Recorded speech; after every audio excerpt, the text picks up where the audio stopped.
year, same place. After closing out 2020 in San Antonio, the Lakers and Spurs are back at it to ring in 2021. Happy New Year, Laker fan. 3, 2, 1. The Lakers are the world champions. And the runner to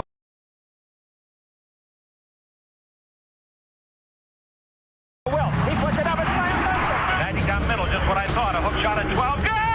Boy, was that a sensational pass by Magic. Swing left, right hand, 12-footer. Worthy guys on his belly. Magic scores. Magic right side to Worthy. Slam. Kobe's down the middle. He's in deep. Shows to Shaq. Slam dunk to put the champagne away and get out the bottled water because that's all they're going to drink on their way home. 3 straight NBA championships. The Lakers repeat back-to-back titles. Our goal is to win every night, and that's what it's all about.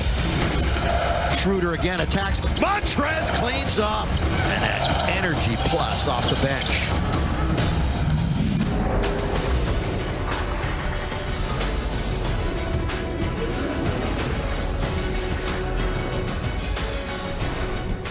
Game 2 of this 4-game road trip. Playing the Spurs once again, just about an hour away from tip-off on New Year's Day.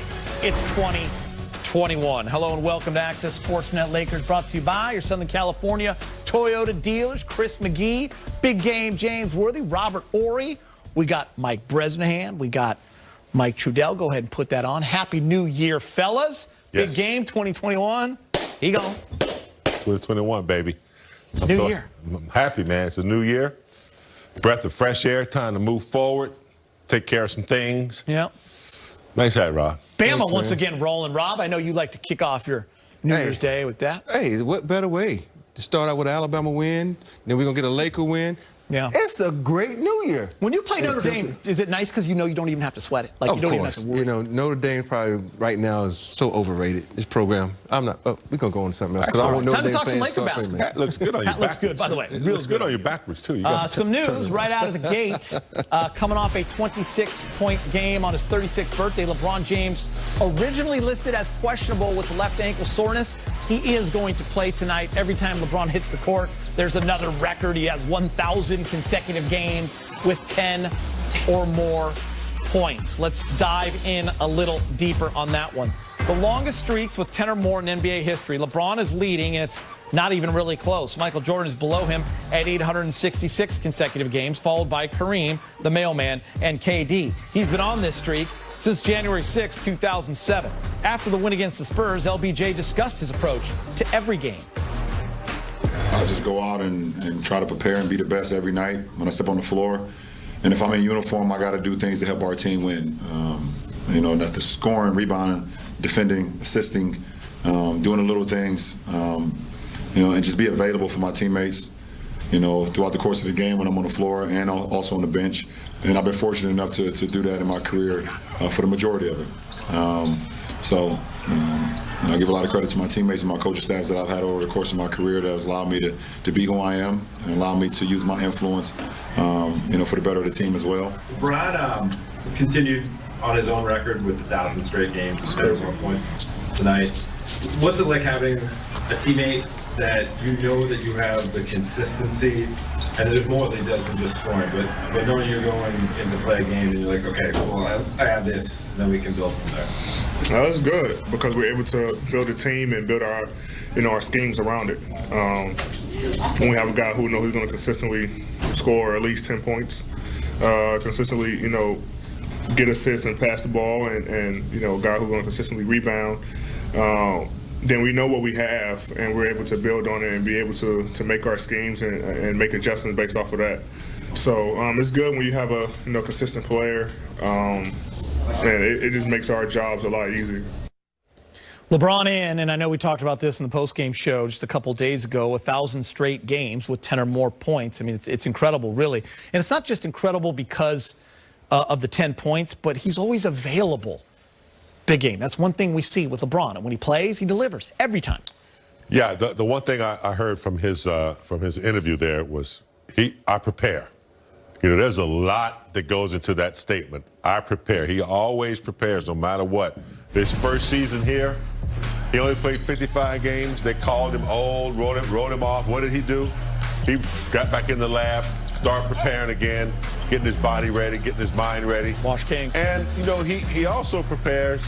I heard him say when he's available to play, he's always willing to get what he has. And I think even if he's not playing, I think he set the tone for what the team is supposed to do and how they're supposed to play. He's always leading, whether he's on the floor or whether he's, on the bench. So, yeah, I think the key word for him is preparation. So I'm not surprised at what his record has shown us over time. Getting to the finals as many times as he has, you're going to break some records if you continue to play that well. Yeah, the crazy part about this is nobody will say anything if this was the one guy in the league that says, oh, I need to load manage. Because he's played more minutes than anybody, he's played more playoff games than anybody, and he has the right to load manage because he's carried his team. It's not like he's one of those guys that coming off the bench, not playing significant. He's out there for 30-plus minutes. So you got to really take your hat off to him and say, good job, guy, for all the time you take to prepare your body to be in this league, because it's a grind. I think about it, James, you and I still hurt, and we don't even play no more. Right now. And, he's had some good players around him. Irving in Cleveland. I'm not trying to take away from the supporting cast, but for the most part, he's done it all by himself, leading teams. He hadn't had that three-headed monster that Golden State had, or the team that you guys had. He did it a lot at Cleveland. Of course, in Miami, he had a little help, but at Cleveland, and now he's got AD. He's got a good duo. 9 out of 10 years in the finals. It's crazy. And then the shortest offseason in history, and here he is, keeping it all going. Listen, the Lakers playing the Spurs once again. I know it's unusual during the regular season, but in the playoffs, it's the norm, and we saw it just a couple of months ago, James. What's kind of the advantage for a team when you play them 2 times in a row? What kind of adjustments are you seeing? Well, the Lakers, snapped back from a loss, so, they were able to come into San Antonio prepared. I think the one thing is, a lot about their strengths, and it's hard to make major adjustments this quickly. So you pretty much go into it the game plan. San Antonio, without Marcus Aldridge, I mean, they were really hurting. So I expect them to really dig deep in the paint more, try to utilize that. Take advantage of the three-point when they have spacing. But I expect them to get out and run, take advantage of points in the paint because they're bigger, I think. And, Montrez, I think, is a player, too, that I think can do a little bit of domination inside. Yeah, the thing about playing a team back-to-back is like in the playoffs. You can make adjustments. You can see, okay, this is what we need to do better, because they pretty much dominate the Spurs, but they could play better. There's room for improvement. And if you want to be a championship team, these are times that you say, hey, guys, let's exploit this, let's exploit that to make us better. So I'm looking at them to do what James just said, go inside and use Montrez, because Montrez, even though he got a couple of his shots blocked, he was still a beast in the paint. All right, let's get you to Lakers reporter Mike Trudell, who joins us live down the hall to get you ready for the first game of 2021. Happy New Year's. Mike, how we doing?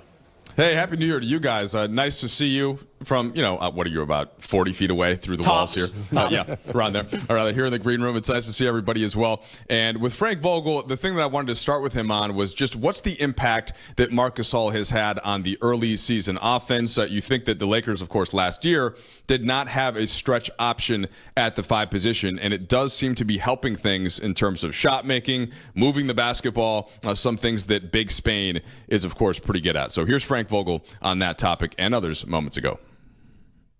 Yeah, I mean, both of those things, like you said, him being out there as a shooter has helped us, but also, the space that he gives us allows us to get in the paint with more ease. And, when you have a 5-out, ball handlers just have more space to make better decisions. So I think that is part of it. And then to follow up on Dan's point, I know it's not a playoff setting, but is it harder to beat a team twice in a row just for human nature elements that are going to come into play? Yeah, I think it absolutely is. I think there's a big psychological component to tonight's game, in particular with Marcus Aldridge out. And us having built an early lead last game. But, I think we saw in the second half what this team is capable of. And, we got to understand coming in tonight that, we have to be at our best to beat them. Dave? Allie, there's something on the screen. I don't know if that matters. Okay. Frank, LeBron's still listed on the injury report as questionable with his ankle. I wanted to know if there's an update there. And then also, we're nearing the 1 month mark since you guys opened up training camp. I wanted to know if you could comment on how guys' conditioning and, wind is compared to when you first got the group back together. Yeah, LeBron has some mild soreness in his ankle, but he's plenty healthy to play.